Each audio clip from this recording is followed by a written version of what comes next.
Hi, my name is Jin, and I want you to add your voice to our journey into China.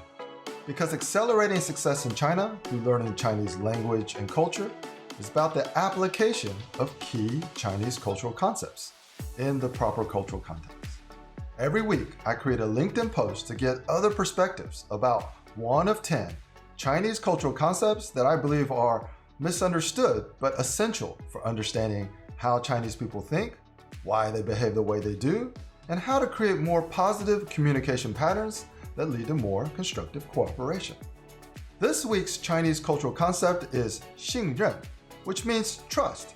But the real discussion I want to have is about the concept of truth default, which is the starting level of trust we tend to give strangers or people we meet for the first time.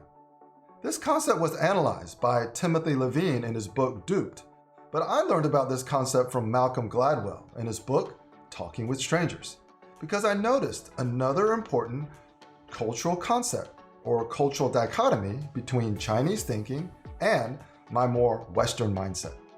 Westerners tend to believe strangers are mostly honest most of the time, which means we default to truth, while Chinese people tend to default to skepticism, and therefore they focus on deepening guanxi before they will trust someone. Now, let's listen to some of the top comments we received this week. Manfred says, trust is basically a Western term and is used to define whether a person can work with another person or company. For Chinese people, the term 信任 has a very similar importance as face does to a Westerner. Guanxi is the key word in China. If you have good guanxi with someone, this automatically means that you trust this person. And as we all know, guanxi has to be earned. And we have to be patient, but afterwards, it can last forever. This is well said. Trust has a different connotation in China. The appropriate term we should use is guanxi because the guanxi level between two people also indicates the level of trust between them.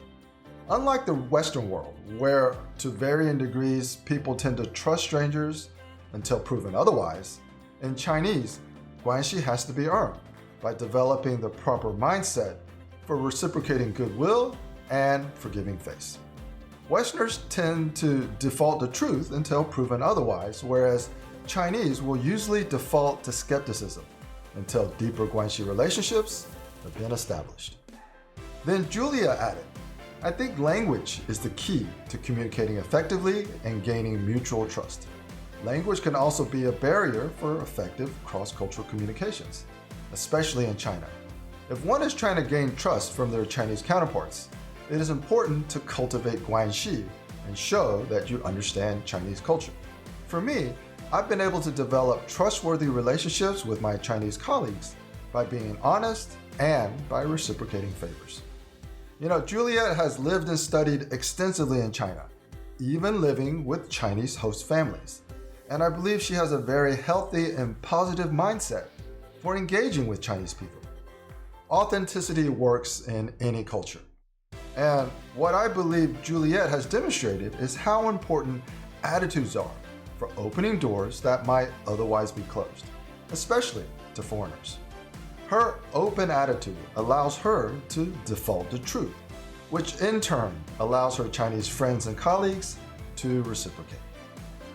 Now, Dennis added just a few thoughts on trust. The idea that we are all good, upright, and honest people belongs to a universalist mindset.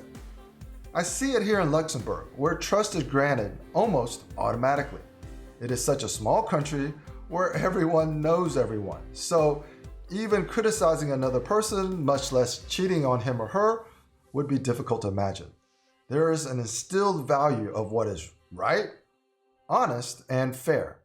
In countries and cultures where particularism is prevalent, pleasing key people in one's network may take precedence over doing what's right.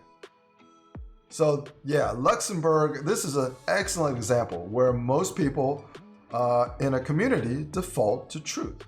You know, in Timothy Levine's book Dupe, which analyzes the social science of lying and deceptions, it says that most people trust strangers because they believe most people are honest most of the time.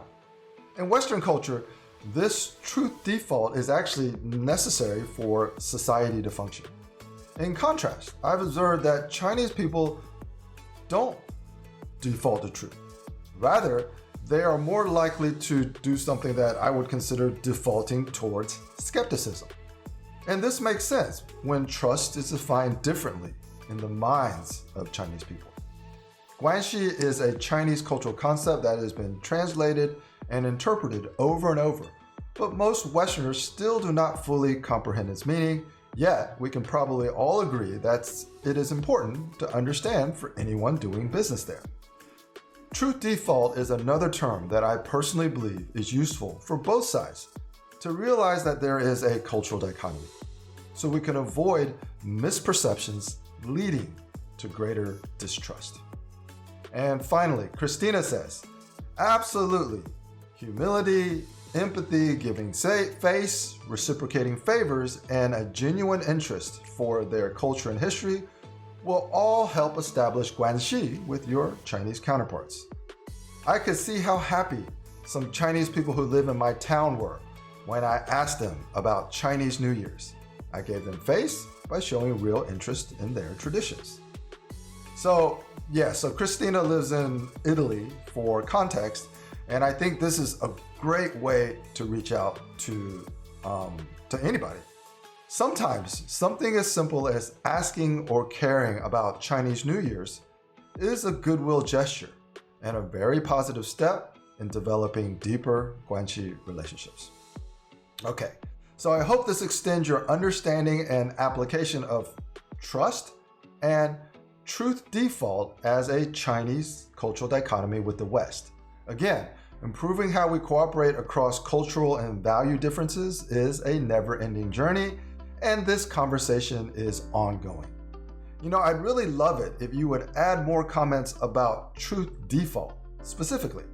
Most of you have probably never considered this aspect of cross-cultural communications, but I encourage you to give it some thought and come back and leave a comment. Just follow the links to share your experiences, insights, and questions. And we'll see you in the next post, where we'll discuss the Chinese cultural concept of giving face, or 给面子.